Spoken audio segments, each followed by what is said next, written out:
እስቲ ያን አካባቢ በጉልበት ተማሙተን እንያዝ ብንል ፊዚካሊ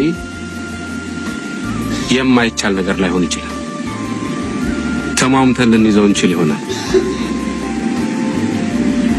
ነገር ግን ያን ይዘን የዓለም አቀፉ ማህበረሰብ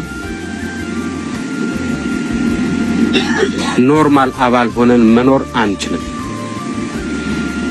በሰዎቹ አባባል ፓራያ ስቴት ነው የምንሆነው። የተነጠልን የተወገዝን አገር ነው የምንሆነው።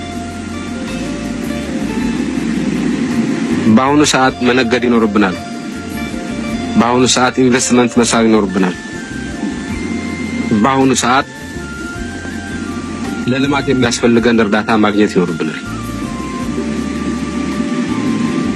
ከጠቀሜታ አንፃር አሰብን የምናየው ለልማታችን አስፈላጊ ነው በሚል ነው። በጉልበት እንያዘው ብንል ግን ስንለማ ሸቀጦቻችን የሚወጡበት በር ይጠፋል በሚል ሂሳብ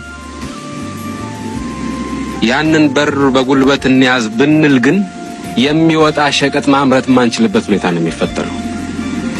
ስለሆነም ወደቡም ያዝነው ማልያዝነው ለውጥ አያመጣም። ያኔ በወደቡ ተጠቅመን ልንሸጠው የምንችል ሸቀጥ አይኖርንማ።